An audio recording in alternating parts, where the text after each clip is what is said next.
Now that machine over there, it's dripping out chocolate. Oh my goodness, all in dark chocolate. Oh.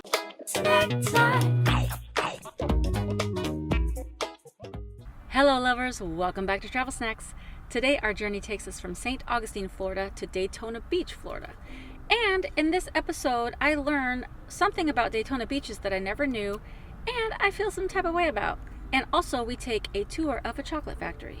We get free samples, and so what's better than free chocolate? Well, let's get on the road to Daytona.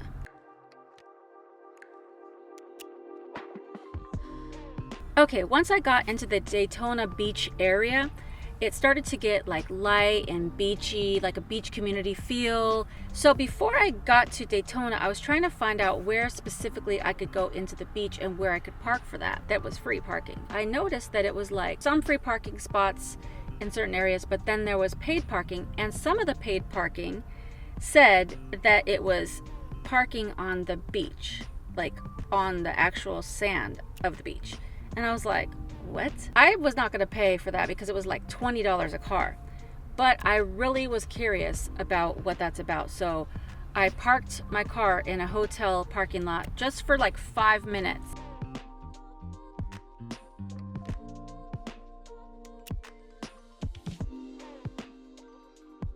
Just so I could run down to the beach. There was a guard gate because that's where you pay.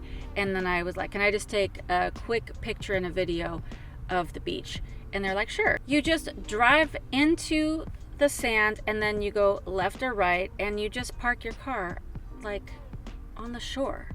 Now the day I went, the water was coming like right up to the whole shore. So like if you would have been parking there, I'm pretty sure your tires would have been getting wet, which seems weird to me. Like, is your car gonna like float into the ocean? I never heard of this. And so I was reading up on some forums and people were getting heated. Like the debate is that some people are really for parking on the beaches and some are really against it. I see it both ways, but I kind of veer towards not parking on the beach because, I mean, it's a beautiful natural beach and like you don't want car oils all over the sand and stuff. And I mean, I know that's the dedicated area for cars, but also, I don't know, that just seems wrong to me.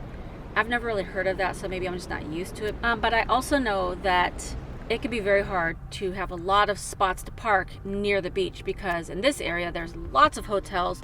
Let me know in the comments what you think. Like, what is your stance on parking on the actual sand of the beach? Let me know. Anyways, I didn't have to do that because I did find a nice spot in this like little park area and it was free parking and I felt great about it. So I was able to park and just walk straight over to the beach, take a short little quick beach nap, drink my iced coffee. It was a nice day. It was very hot though, and I was glad that I was able to enjoy Daytona Beach without cars driving by. If you're not subscribed, what are you doing? Hit the subscribe button, become part of the Travel Snacks family, hit the notification bell, and throw a like on it.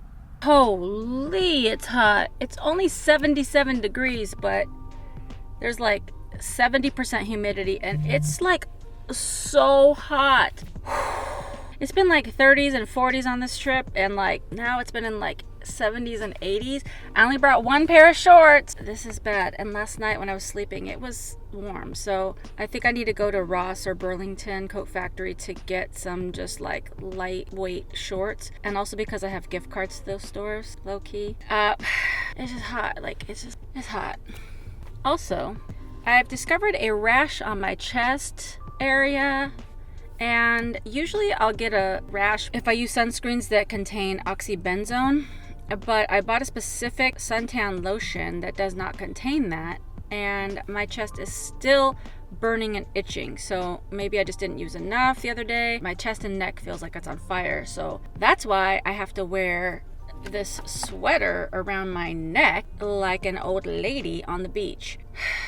All right, I'm gonna go find somewhere to like get some water and get some shorts. So I didn't find any shorts. I was like, what am I gonna do? And I was like looking up some popular things in Daytona, and one of the things that caught my eye was a free chocolate factory tour. So I was like, yeah, that's definitely gonna happen. So I went over there and they have several different tour times. So you can go like pretty much throughout the whole day, just different hours of the day. And this was a weekday and there was people already lined up. So I'm pretty sure this is a very popular tour. As we started, I knew right away that our tour leader was awesome. Her name was Faye and she was a character. So I'm gonna let you in on a little bit of this tour and see what a great personality she has and how much love she has for this store and for chocolate. So let's listen in. And we're going to explore all the wonderful things we're making at our factory. We have some of our wonderful pecans in trays with little drops of caramel on top. Those will be honeybees. Wow. We can hand dip our Twinkies and Rice Krispie treats and Oreo cookies and those kind of things. And this is where everything else goes in chocolate. Like our bacon and pretzels and potato chips and nut clusters and cordial cherries and gummy bears and Twinkies and Rice Krispie treats and Oreo cookies and pretzel runs and our caramels. Places each and every one of those caramels onto what we call the bottomer, and it covers the bottom completely in chocolate. And this time we're sprinkling sea salt on top. We're making sea salt caramels. Yummy! Ooh, it's right. Now that machine over there, it's dripping out chocolate. Oh my goodness, he's got a long drip. All in dark chocolate. This is called our cream press, and it's an original 1930 hand-driven cream press. And he's already put the cream inside, and then he spins the handle, the lid goes down, and the pressure of the lid pushes the creams out, and it pushes 48 creams each time he presses it. Now, I call our chocolate creams triple chocolate creams, because you can see the chocolate in the middle, then they'll get covered in chocolate, and then we'll put chocolate sprinkles on it. How about that? Triple chocolate creams. Oh, yes. If we make it here, we wrap it here, we package it here. We don't have special machines for any of our wrapping or our packaging. It's all hand wrapped. Now, all of our creams are the same shape, so we have to mark them. So if you bite into a raspberry cream, you'll see it is purple in the middle. It should have the purple drizzle on the outside. Orange creams are orange in the middle, and they'll have the orange drizzle on the outside. Lemons are yellow, key limes are green. And if we forget to mark it, our candy, I'm left with a basket taking a bite of everybody's chocolates and $20 out eating candy. I've got a sense of humor, what can I say? Guilty as charged. End of the tour, you get 2 free samples. I decided on the chocolate covered potato chip and the chocolate covered bacon.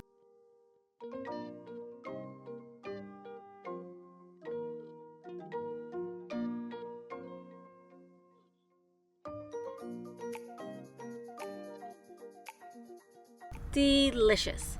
Well, that was just the loveliest little short tour at the Angel and Phelps Chocolate Factory. It's been established since 1925. I met a mom and daughter there that have been going there since, I think she said, the 50s or 60s, and it's a tradition for them. So that's really cool. What a cool thing to do. So the last 2 things you saw me eat were a chocolate covered potato chip and a chocolate covered bacon, and it was legit. Like, it was really good. Not just like that weird bacon or potato flavor. No, it was like that perfect combination of salty and sweet. Okay, so even though the tour is free and it only lasted about, I don't know, what time is it? It's about 30 minutes. After you have the samples, you're just in the mood for more chocolate. So of course I didn't want to spend a lot of money, but I mean, it's chocolate. So they had like different boxes like they do at See's Candy, where you can buy little half-pound boxes or full-pound boxes or whatever.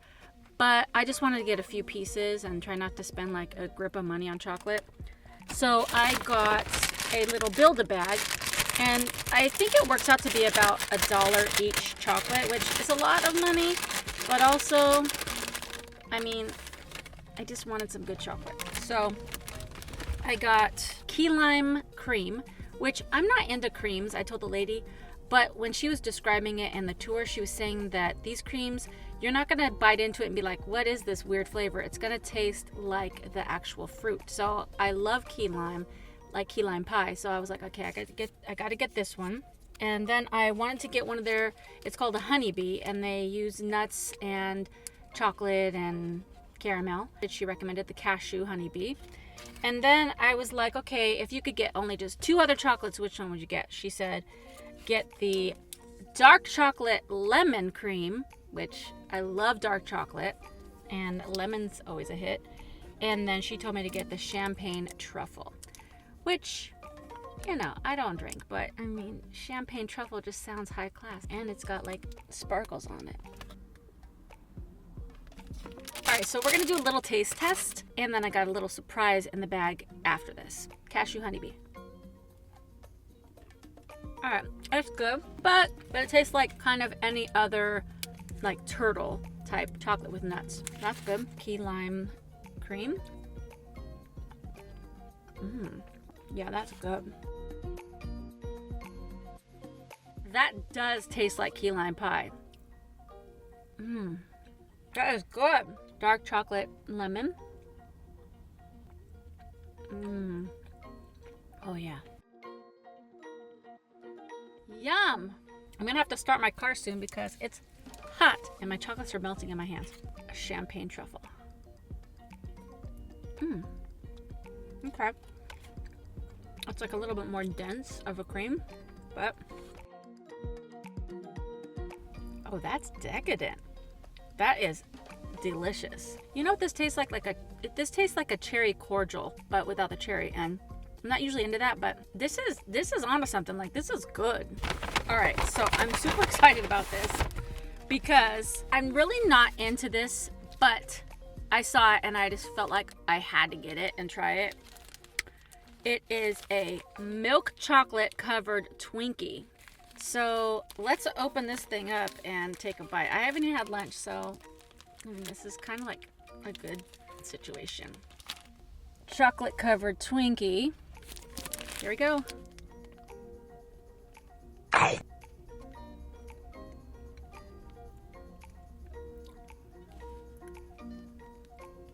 You know what?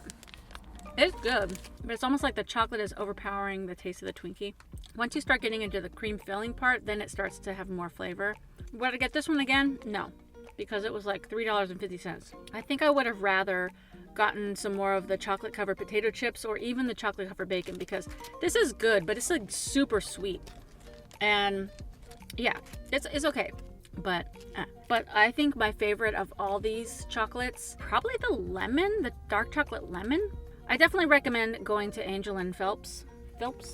Going to Angel and Phelps. It was a great afternoon, and you can't beat a free tour.